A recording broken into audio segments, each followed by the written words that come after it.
Good afternoon, Cougar Nation. Welcome to the February 7th edition of Cougar Chat. We want to start by thanking all of you for tuning in and giving us all your feedback. If you haven't, so please subscribe to the channel and turn on your notifications so you can stay up to date with all the latest Cougar Chat news. Let's send it to Miss Lovelace for the intro. This is Jay Hurst and Miss Lovelace, and you're watching Cougar Chat.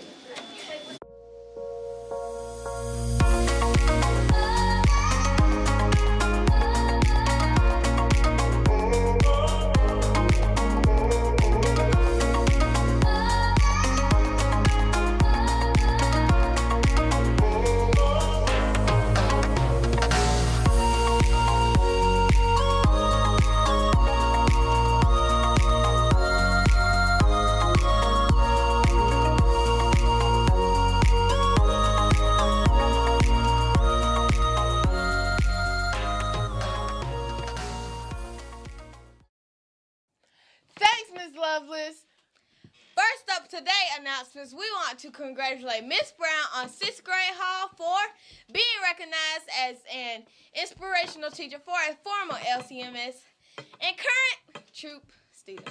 Congratulations, Miss Brown. We also want to thank Ms. McAville, Ms. Smith, Mr. Plassey, and all the counselors for working so hard these past few days with the assessment testing. For today's Black History segment, we focused on the champ. He is considered as the greatest ever in his sport. He could float like a butterfly and sting like a bee. Let's take it to educational videos for students for today's look at Muhammad Ali. Everybody wants to come in on top. That's whether it's the Super Bowl, whether it's the World Series, the NBA Finals, or being the heavyweight champion. There's nothing like being the greatest ever. So right now, I want to talk to you about someone who is considered one of the greatest of all time, and that person's name is Muhammad Ali. Muhammad Ali was a legendary boxer known for floating like a butterfly and stinging like a bee. So right now, let's have a little fun talking about Muhammad Ali. For example, with Muhammad, he was born on January 17th, 1942 in Louisville, Kentucky. Now, a lot of people don't know that he wasn't always named Muhammad Ali. That's right, when he was born, his real name was Cassius Marcellus Clay Jr. His dad, Cassius Sr., was a sign painter, and his mom, Odessa, worked as a maid, and they all lived there in Louisville.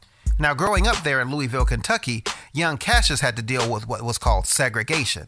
With segregation, basically, African Americans couldn't go to places like schools or restaurants or any kind of public place where white people were, so they had to go to their own separate place for things like that. And that's how Cassius lived there because, once again, Louisville was segregated. Another neat story about Muhammad Ali was when he was a kid, someone had stole his bike. So when he went looking for it, he told a policeman that someone had stole his bike, and he said whoever stole his bike, he was going to beat them up. Well, that police officer's name was Joe, and Joe was a boxing coach. So he told Muhammad, before you try to beat somebody up, why don't you come down to the gym with me and I'll teach you how to box. Well, then young Cassius decided, I'll take you up on that offer, Joe, and he went down and learned how to box. Soon after that, he saw that he was really good at boxing because he was so quick. As an amateur, he fought 105 fights and won 100 of them, so he did really good starting off. Young Cassius also won what were called Golden Glove Championships and went on to win a gold medal in the Olympics in 1960, beating all the competition there. Cassius continued on to box and won many fights in his boxing career, and then he finally got his chance to go for the heavyweight championship of the world in 1964. That was where he went up against then champion Sonny Liston. Well, needless to say, Sonny Liston was no match for young Cassius Clay, and Cassius Clay beat Sonny Liston in 7 rounds to win the World Heavyweight Championship. Now, when it came to trash talk, meaning that he would talk smack to all the fighters who went up against him trying to make them get scared of him, Cassius Clay called himself the greatest. Another thing he would always say, like I said before, was he floats like a butterfly and stings like a bee. Now, in 1964, things changed for Cassius Clay. That's because he joined the religion of Islam. And with Islam, he changed his name from Cassius Clay to Cassius X. And then, later on, he changed his name to Muhammad Ali. Many people questioned the change, but Muhammad went on with the name. And then, during that time, there was a war going on, and Muhammad was drafted. What drafted means is the government tells you that you have to go and fight in the war for your country. But with Muhammad Ali, he didn't want to fight because he said it was against his religion, so he didn't go. Well, that also made a lot of people mad. So in 1967, Muhammad Ali was stopped from fighting by the Boxing Commission and did not return to boxing until 1970, 3 years later. Now, when he returned, he was ready to go and take on the world, of course, to get his boxing championship back. After returning back to the boxing ring in 1970, Ali went on to fight some of the greatest fights in boxing history, with the fight of the century against Joe Frazier, where he did lose. He also had the Rumble in the Jungle with George Foreman, and he knocked him out. And then he had the Thriller in Manila, where Muhammad Ali finally came back and beat Joe Frazier. So to say the least, Muhammad Ali had some of the greatest fights of all time and retired in 1981 from boxing. So when it comes to the world of boxing and standing up for what you believe in, always think of Muhammad Ali, the greatest. The PBS team would like to congratulate Keyshawn Simpson and Devin Murray for winning the 5 for $5 drawing during February. The final 5 for $5 winner for February will be announced right now. Congratulations, all of you. Speaking of PBIS, the golden word for today is important. Eighth graders, next week is the Valentine Parent Luncheon.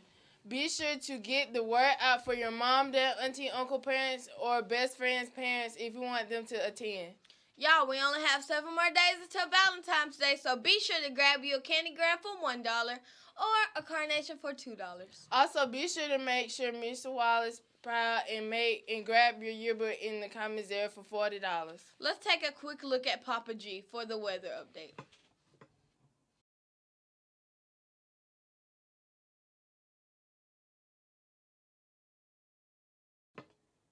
Attention 6th graders, the $30 junior beta fee and form are due to Dr. Bowen down on 6th grade hall by February the 7th to be inducted on February the 27th. Lexi, time for some LCSN. Roll the intro.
Welcome back to LCSN Cougar Nation. A quick few sports announcement and update. 7th and 8th grade girls interested in becoming a Tiger Red need to grab a pink information flyer on the stage. February the 16th will be the LCMS Stunt Clinic hosted by Coach Shore. All levels of experience are welcome. Volleyball players, there will be no practice next Monday only. Finally, that's it for LCSN. Great job, Lexi. There's only a few more days left on the book fair. Let's cut to some things you can get.